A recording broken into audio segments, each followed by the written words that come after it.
Moin zusammen. Die Schneelage im Norden kommt zur Ruhe. Das Wochenende bringt eisige Nächte. Dann folgt das Tauwetter. Ich habe mir die aktuellen Modelle angesehen. Und eine interessante Entwicklung für Ende Januar ist wieder aufgetaucht. Zunächst zur aktuellen Lage. Im Norden Deutschlands liegt so viel Schnee wie seit vielen Jahren nicht mehr. Die Schneeverwehungen haben teilweise Straßen unpassierbar gemacht. Das war eine markante Wetterlage. Jetzt beruhigt sich die Situation. Aber die Kälte bleibt zunächst. Schauen wir auf die Temperaturen von heute Morgen. Im äußersten Osten minus 13 Grad, im Südwesten plus 4 Grad. Ein enormer Unterschied auf kleinem Raum. Die Höchstwerte gestern lagen zwischen minus 7 Grad im oberen Erzgebirge und plus 11 Grad in Freiburg. In Freiburg wurden die wärmsten Werte nachts erreicht. Im Tagesverlauf ging es dann wieder runter. Man sieht sehr deutlich die Keilform der kalten Luft über Norddeutschland. Diese Kaltluft wurde mit Ostwind nach Westen gezogen. Die Kaltluftschüssel liegt noch über Osteuropa und dem Baltikum. Sie beeinflusst uns weiter. Von Südwesten her kommt mildere Luft heran. Am Mittwoch erreicht uns diese milde Luft mit starkem Wind, mit Durchmischung. Die Temperaturen machen einen gewaltigen Sprung von minus 10 Grad auf fast plus 10 Grad. Das sind fast 20 Grad Unterschied in der Luftmassentemperatur. Heute gibt es noch Wind und Schneefall. Das Schneegebiet, das über dem Norden war, liegt jetzt über der Mitte Deutschlands. Im Südwesten schneit es zum Teil kräftig, vor allem im Schwarzwald, dann auch im Oberallgäu, in der Schweiz, in Vorarlberg. Das gesamte System wandert langsam nach Süden. Am Abend verschwindet es am Alpenrand. Dahinter lockert es mehr und mehr auf. Am Oberrhein und an der Donau ist anfangs auch noch Regen dabei. Das geht dann in Schnee über. Im Norden Deutschlands folgen noch ein paar Schneeschauer. Der Wind bleibt böig. An den Küsten, im Bereich der Mittelgebirge, vor allem aber im Süden Deutschlands, im Schweizer Mittelland, auf den Alpen, im Schwarzwald, in den Vogesen, im Schweizer Jura. Da rappelt es noch ordentlich. Der Wind kommt aus West bis Südwest. Sonst dreht er auf nordöstliche Richtungen. Interessant sind die Temperaturen im Tagesverlauf. Um 10 Uhr haben wir eine Zunge kalter Luft von Berlin-Brandenburg über Sachsen-Anhalt und Thüringen bis nach Ostwestfalen. Im Laufe des Tages wandert die Kälte langsam südwärts. An der Mainlinie sind es um 10 Uhr um die 0 Grad. Um 13 Uhr minus 4 bis minus 5 Grad. Gleichzeitig zieht die Zone der Kaltluft immer weiter nach Westen. In den Abendstunden kommt in den Gebieten mit Auflockerung und Schneedecke strenger Frost dazu. Die Frühwerte morgen, also am Sonntag, liegen zwischen Ostfriesland und Böhmen bei unter minus 15 Grad, zum Teil. Gerade in der Zone dazwischen haben wir extrem kalte Temperaturen. Dort, wo kein Wind weht, wo keine Bewölkung ist. Der Schnee wird morgen früh nicht knarschen. Er wird quietschen wie Kreide.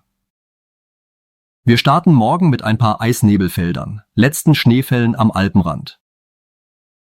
Im Laufe des Tages hält sich teilweise Nebel, drumherum gibt es Sonnenschein, im äußersten Westen wieder Wolken, in den Ostalpen letzte Schneeschauer. Der Wind kommt im Osten aus nordwestlichen Richtungen. Im Westen dreht er auf Süd bis Südost. Die Temperaturen liegen bei minus 8 bis minus 1 Grad, 0 Grad am Oberrhein und an der See. Minus 10 Grad über den dunstigen Schneeflächen Norddeutschlands, auch in einigen Alpentälern. Das ist bemerkenswert. Die kältesten Werte im Norden. Und genau dorthin kommt am Montag das Tauwetter. Von Westen zieht eine Front herein. Die bringt im Osten anfangs noch ein bisschen Schnee, sonst Nieselregen. Oft gefrierender Nieselregen. Wichtig zu wissen, nach diesem strengen Frost ist der Boden knüppelhart gefroren. Wenn es dann darauf regnet, wird es glatt. Das Ganze mit leichtem Regen und Nieselregen. Der Wind frischt wieder auf. Die Temperaturen steigen deutlich an. Minus 4 bis plus 6 Grad. Im Westen schon bis zu 9 Grad. Im äußersten Osten minus 7 Grad. Am Dienstag Tristesse. Es ist oft neblig trüb. Teilweise nieselt es ein bisschen. Die Temperaturen 0 bis 10 Grad. Am Mittwoch 2 bis 10 Grad. Eine Front bringt ein paar Regenfälle im Norden. Im Bereich der Mittelgebirge kann es auch nasser Schnee sein. Die Front wandert dann nach Süden. Am Donnerstag viele Wolken. Tief hängende Wolken, tauende Schneeflächen, etwas Nieselregen, auf der Alpensüdseite in den Bergen Schnee. Im Nordwesten ist es sehr windig, von Freitag bis Sonntag in einer Woche. Im Südosten eher ein bisschen kälter mit Ostwind am Boden, viel Nebel, Hochnebel, in den Alpen mal ein paar Wolkenlücken. Im Westen stranden immer wieder Reste von Tiefs in Form von Regen. Die Höchstwerte liegen grob zwischen minus 2 und plus 10 Grad. Jetzt zur längerfristigen Entwicklung. Erinnern Sie sich? Vor ein paar Tagen hat das europäische ECMWF-Modell mit seinem Hauptlauf 4-mal in Folge eine sehr kalte Witterung Richtung Ende Januar gezeigt. Dann verschwand diese Prognose. Das Modell zeigte milde Luft. Und jetzt ist sie wieder da. Die kalte Option für Ende Januar. Das ist ein Muster, das ich aus Erfahrung kenne. Etwas taucht in den Modellen auf, verschwindet gänzlich. Man vergisst es. 2-3 Tage später kommt es wieder zurück. Genau das ist passiert mit dem europäischen ECMWF-Modell. Der Hauptlauf zeigt wieder ein Hoch über Skandinavien, ein Tief über dem Süden, eine östliche Strömung. Schauen wir auf die Grafik. Ein riesiges Hochdruckgebiet über Nordeuropa, eine starke Isobarendrängung über Mitteleuropa.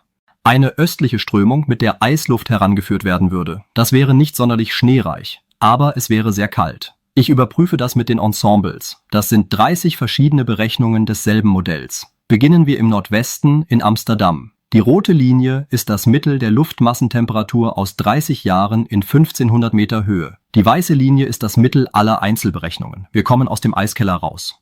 Gehen leicht überdurchschnittlich, dann taumeln wir durchschnittlich weiter. Das Problem, das ist manchmal Tiefdruck geprägt. Man sieht es an den Niederschlägen. Wenn es Tiefdruck geprägt ist, heißt das Wind. Durch Mischung setzt sich die milde Luft durch. Beim amerikanischen Modell sind ein paar Läufe dabei, die deutlich nach unten gehen. Der Hauptlauf ist weit oben. Das europäische ECMWF-Modell macht das genauso. Hinten raus stürzt der kalte Lauf ab. 2, 3 sind davor auch etwas kälter. Es gibt also einen Trend. Drastischer wird es im Südosten, in Salzburg. Hier beim amerikanischen Modell schauen Sie, was da für Kaliber runtergehen. Teilweise an die minus 20 Grad in 1500 Meter Höhe. Der Hauptlauf ist ganz weit oben. Das Mittel aller Berechnungen macht hinten raus am Ende der letzten Januardekade einen Abflug langsam nach unten. Die Niederschläge sind hier weniger. Da kommt eine Hochdruckphase, die relativ kalt sein kann. Das europäische Modell geht ebenfalls hinten nach unten, ein deutlicher Ausreißer. Es gibt noch Unsicherheiten im Laufe der nächsten Woche, beim amerikanischen und beim europäischen Modell. Der Hauptlauf ist relativ weit oben. Ein Tief streift uns von Nordwesten her. Die Läufe, die nach unten gehen, könnten eine Überraschung bringen, auch mit Schnee. Da ist einiges noch in der Unsicherheit. Aber der grobe Trend ist in der nächsten Zeit sehr mild. Schauen wir auf den Hauptlauf, der so mild war. Wir hätten ein großes Tiefsystem im Nordwesten, ein Hochsystem im Südosten, eine südwestliche Strömung. Sehr milde Luft käme mit herangezogen. Wenn Ende Januar solche Temperaturen kommen mit Durchmischung und Wind, dann fühlt sich das schon ein bisschen nach Frühling an. Wir sind dann fast 5 Wochen hinter der Wintersonnenwende. Der Kontrolllauf, der zu den kältesten gehört, macht für Ende des Vorhersagezeitraums schon wieder eine nordöstliche Strömung. Großes Hochsystem über dem Norden bis nach Sibirien. Dann käme ein sehr großer Schwall an Kaltluft. Da kann man sagen, hoffentlich kommt das nicht so, denn das wäre zu kalt. Schauen wir auf die Ensembles für verschiedene Städte. Im Norden, die Temperaturen gehen nochmal runter, dann deutlich rauf. Wir landen bei um die 5 Grad. Der Hauptlauf ist ganz weit oben. Der Kontrolllauf ein bisschen weiter unten. Andere Läufe sind im Eiskeller. Im Westen ebenfalls. Rauf auf Werte um die 5 Grad. Der Hauptlauf bei um die 10 Grad. In der Mitte knapp 5 Grad. Kontrolllauf winterlich. Hauptlauf frühlingshaft, dazwischen ein paar Eisläufe, im Osten sehr kalt, dann wird es deutlich milder. Tauwetter von über 0 Grad. Der Hauptlauf turnt ganz oben mit. Im Süden Deutschlands sind wir knapp an der 0-Grad-Grenze, meist aber ein bisschen drüber. Hinten raus wird es dann kälter. In Zürich, im Schweizer Mittelland, kommen wir auch aus dem Frost raus. Tauwetter bei um die 5 Grad. Allerdings relativ wenig Regen. In Wien ist momentan auch winterlich, Wien ist förmlich eingeschneit. Auch da gehen die Temperaturen rauf. Wir bleiben eine Weile. Hinten raus ist ein Cluster dabei, der auch sehr kalt werden würde. Diese sehr kalten Läufe brächten dann zum Teil auch Schnee. Schauen Sie sich mal einen an. Tagestemperaturen von minus 15 Grad, nachts unter minus 20 Grad. Da ist also schon wieder etwas im Busch. Ein Blick noch nach Finnland. Da bleibt es kalt. Das ist wichtig, denn die Kälte bleibt bestehen. Der Hauptlauf will sie wegmachen. Der Kontrolllauf bringt die Kälte noch stärker und will vielleicht auch wieder zu uns kommen. Wenn wir uns einen der kältesten Läufe anschauen für Ende des Vorhersagezeitraums, Azorenhoch in Verbindung mit einem Skandinavienhoch. Ein Tiefsystem über dem amerikanischen Kontinent weit im Westen. Ein anderes Tiefsystem vom Kontinent bei uns bis nach Italien. Eine nordöstliche Strömung. Eine riesige breite Zunge von minus 20 Grad in 1500 Meter Höhe würde Richtung Mitteleuropa ziehen. Wenn so etwas kommen würde, dann hätten wir eine der größten Kältewellen seit Januar 1987. Zur Einordnung, auf einer Skala von 1 bis 5 wäre das eine 5. Aber das ist nur eine Möglichkeit. Ein einzelner Lauf von 30, nicht die Hauptprognose. Die wahrscheinlichste Entwicklung ist das milde Szenario für die nächste Woche. Tauwetter, Nebel, Hochnebel. Klassisches, ungemütliches Winterwetter wie im November. Für Ende Januar gibt es verschiedene Optionen. Von sehr mild bis sehr kalt. Die Unsicherheit ist hoch. Ich beobachte die Modelle weiter. Morgen gibt es ein Update. Was bedeutet das für Sie konkret? Für heute und morgen. Es bleibt winterlich. Strenger Frost in der Nacht. Vor allem dort, wo Schnee liegt und wo es aufklart. Wer heute noch räumen muss, im Norden mehrmals räumen. Oder besser, warten bis heute Abend. Dann ist der Schneefall vorbei. Achtung Glätte. Dort, wo es heute noch geschneit hat, kann es morgen früh auf den Straßen glatt sein, auch wenn gestreut wurde. Bei minus 10 Grad verliert Salz seine Wirkung. Für Montag und Dienstag das Tauwetter kommt, mit gefrierendem Nieselregen. Auf dem hartgefrorenen Boden wird es extrem glatt. Fahren Sie vorsichtig oder verzichten Sie auf Fahrten, wenn es nicht notwendig ist. Wenn das Auto im Schnee feststeckt, Katzenstreu unter die Reifen. Das erhöht die Haftung. Besser als Sand, kostet 3 Euro, funktioniert seit Jahrzehnten. Für die ältere Generation, die Glätte am Montag und Dienstag ist tückisch. Bleiben Sie zu Hause, wenn möglich. Oder lassen Sie sich helfen beim Einkaufen. Denken Sie an Ihre Nachbarn. Gerade ältere Menschen können jetzt Unterstützung gebrauchen. Für Autofahrer? Checken Sie Frostschutz, Scheibenwaschmittel, Batterie. Vor allem, wenn das Auto die letzten Tage draußen stand, bei minus 15 Grad. Für Hausbesitzer, prüfen Sie Wasserleitungen, gerade in unbeheizten Räumen. Bei strengem Frost können Leitungen einfrieren. Die nächsten Tage sind eine Umstellung, von Hochwinter zu Tauwetter. Das bringt seine eigenen Herausforderungen. Zur längerfristigen Planung. Die Unsicherheit für Ende Januar ist groß. Es kann mild bleiben.